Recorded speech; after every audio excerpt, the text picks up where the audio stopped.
Hello there, everybody. This is Menopause Taylor bringing you the state of menopause in the world today. I'm making sure you're highly educated about menopause and all that comes with it. And one of the most highly overlooked but highly treatable aspects of menopause for many women is dun dun dun dun, high blood pressure. So that's our topic for today. This is the second to the last podcast on our heart attack unit. And I have gone through podcast by podcast in a very specific order, teaching you all the details about heart attack itself and all the options for lowering your risk. And the last four in the series, including the previous two, this one and the next one, address these other diseases that are closely associated with and commonly coexist with a high risk of heart attack. And high blood pressure is one of them. So if you have my book, all of this is in the book, but it's a good idea to get the book so that you have a convenient reference now and forever.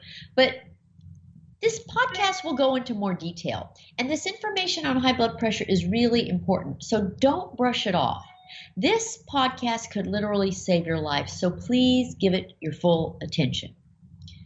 I will start with the basics.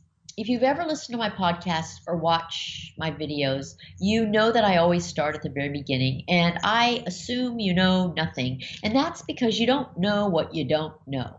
You've heard various words, you've heard various sound bites about this and that, you've heard people talk about so-and-so who had this or that disease, but you probably haven't really studied most of the things you hear. You may not have had the time or the interest, or it may not have ever to you. And that's fine until it's not. And this is that time when it becomes imperative for you to understand these things. No woman of menopausal age, or even those prematurely menopausal, can afford to postpone learning these things any longer. So I'm here to make learning them really easy for you. So first, I'm going to tell you some of the terms that are interchangeable with the term high blood pressure. Sometimes you don't realize you have a certain disease simply because the terms used to label it aren't the same ones you've heard before. So here's a list of all the terms that are consistent with or involve high blood pressure.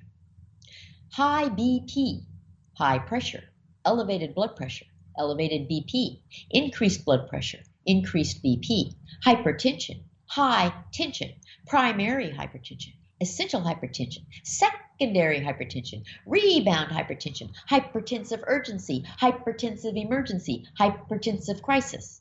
You see what I mean? I've heard women say things like, I have high blood pressure, but I don't have hypertension. That's like saying, I have sisters and brothers, but I don't have siblings. They're the same thing. And it's a real shame when you don't realize that you have a disease simply because you didn't recognize the term to label it. If you have any of these things I've listed, this podcast is for you. Now, once you know that all these terms imply the same disease process, you need to know that some are more serious than others. There are always degrees of severity with any disease. So I'm going to just use the term high blood pressure for simplicity for all of them. And after getting that far, you need to know that what the definition is of this disease process. So high blood pressure is when the force of the blood against the walls of your arteries is higher than it should be. It's like water pressure. So if you have a water faucet and the water turns on so that it flows under very little pressure, it kind of trickles out of the faucet. But if you turn the water on full blast, you're increasing the pressure behind the water so that it blasts out of the faucet. But in your body, your blood has no outlet. The blood in your body just circulates round and round. So if the pressure of your blood flow is high, it pounds on the arterial walls in your body as it flows from one part of your body to another. And wherever it travels, it blasts in and out, pummeling the organs through which it travels. And all that pummeling damages the organs. Now, remember when I taught you that heart attacks are caused by arteries that become narrow because of lipid buildup along the arterial wall? And as more and more buildup of lipids in the artery occurs, the space available for the blood flow decreases. Now that's a problem Because the higher the pressure of your blood flow and the narrower your arteries, the higher your risk of heart attack and stroke. But it's also a problem because the less space there is for blood flow, the higher the pressure of that blood flow. You know, your heart is nothing but a pump. It's a big muscle that pumps blood. That's it. We attribute all sorts of emotion to our hearts, but the truth is your heart is nothing but a big lump of muscle. Physiologically, all it does is contract and relax just like any other muscle.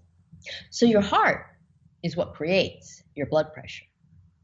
And your blood pressure reading consists of two different pressure readings. The first number represents the force of blood as it leaves your heart. So it's the pressure of your blood when your heart contracts. It's your blood flow against its highest pressure. The second number represents the force of blood after your heart contracts. It's the pressure of your blood when your heart relaxes and refills with more blood. And it's your blood flow at its lowest pressure. So if you have a faucet that's controlled by a beating heart, the water flow from the faucet would turn high and low, fast and slow, fast and slow. Your heart causes your blood pressure to alternate between its highest and its lowest pressures over and over again, all day and all night. Well, we have names for the high and low pressures of your blood. The high pressure, when your heart is contracting and forcing blood into your arteries, is called systole. Think of S for squeezing. Systole is a noun. Its adjective is systolic. So the high pressure is your systolic blood pressure. The low pressure is when your heart is relaxing and refilling with blood, and that one's called diastole. Think of D for don't squeeze. Diastole is a noun, and its adjective is diastolic. So the low pressure is your diastolic blood pressure. Now, your blood pressure reading consists of two numbers, the systolic and the diastolic, and we represent them as a fraction. So it's systolic blood pressure over diastolic blood pressure. When these two numbers are high, your blood is pumped under high pressure. And that means more blood fills your heart than under normal circumstances. It also means that your heart has to pump more blood out than under normal circumstances. So the problem with high blood pressure is that it increases the workload of your heart. And the harder your heart works, the higher your blood pressure gets. And the higher your blood pressure gets, the more it damages all your organs. It is truly a vicious cycle of damage all over your body simply because your blood vessels travel to every millimeter of your body. So ultimately, high blood pressure causes all of the following: heart attack, stroke, emboli, which are blood clots that break off and travel to other parts of your body, kidney failure, and blindness. So I think you can already see how critical your blood pressure is to the rest of your health.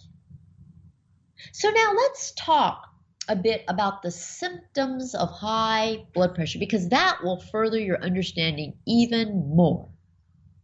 So what are the early symptoms of high blood pressure? Well, you see, that's the problem. There are none. In fact, high blood pressure is so notorious for causing no symptoms until it's too late that it has another name that I didn't even include on the list that I gave you. Its most accurate name of all is this: the silent killer. You can have high blood pressure for years and years and not have a single symptom. In fact, that's the most common scenario of all for the silent killer. But the absence of symptoms does not mean there is an absence of damage to your organs.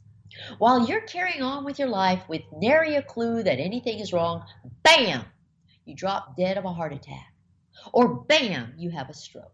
Thus, the silent killer. Occasionally you can have symptoms, but they aren't specific for high blood pressure, and if they are, it's usually already life-threatening. They include headaches, nosebleeds, shortness of breath, and visual disturbances. Most people don't think about their blood pressure as the culprit when they have any of those symptoms. And I've often thought that it's a whole lot better to have symptoms than to have no symptoms for any disease. Symptoms are your body's way of saying, wake up, something's wrong. Symptoms make you uncomfortable. They nag at you to get some help. Diseases with no symptoms are like sneaky murderers that creep up on you without warning. I'll take a disease with symptoms any day over one without. I often say you are not lucky if you have no symptoms of menopause. And I say that because women with no symptoms feel no need to learn about menopause or get any kind of help. They feel fine. Their absence of symptoms makes them mistakenly believe that they are fine. So they do nothing. And they're the ones who have heart attacks, osteoporosis, and Alzheimer's simply because they never learned that menopause causes these diseases. Unfortunately, high blood pressure is the most common medical problem worldwide. About 1 out of every 2.5 adults has high blood pressure. This means that 40% of adults have high blood pressure. This also means that high blood pressure contributes to more than half of all deaths worldwide. It's a real shame. So if there are no symptoms, how do you diagnose high blood pressure? You take your blood pressure regularly. You should have your blood pressure checked at every doctor's visit, and you should have it checked at least every 6 months. And you should even check it yourself from time to time. There are all these nifty blood pressure devices in every drugstore and pharmacy department. And they're so easy to use. Most of them just involve pushing a little button after you put a band around your arm. And when you check your blood pressure, you'll get those two numbers, systolic blood pressure over diastolic blood pressure. If either one of them is higher than normal, label yourself as having high blood pressure. And the parameters are normal is systolic less than 120 and or diastolic less than 80. An elevated blood pressure is systolic between 120 and 129 and diastolic less than 80. Stage 1 high blood pressure is 130 to 139 or systolic or 80 to 89 diastolic. And stage 2 high blood pressure is a systolic that's greater than or equal to 140 or a diastolic that is greater than or equal to 90. So for your blood pressure to be normal, you have to be 120, lower than 120 systolic and lower than 80 diastolic. Both numbers have to qualify for you to be fine. Same with elevated blood pressure. It's systolic between 120 and 129 and diastolic pressure still below 80. The only number that can be a little out of whack is the top one. So you see that there's a difference in how these parameters work.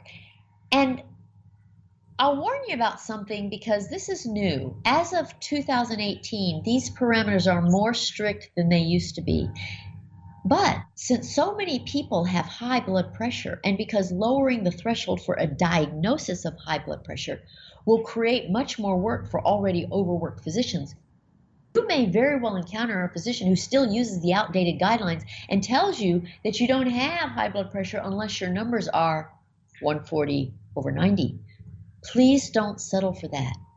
If your numbers are even a smidgen higher than 120 systolic or 80 diastolic, you have high blood pressure, period. And it's time to do something about it. Find a different doctor if necessary. So despite the absence of symptoms, diagnosis is really quick and easy. You don't need a blood test. You don't need a second opinion. Heck, you don't even really have to get your diagnosis from a doctor. You can diagnose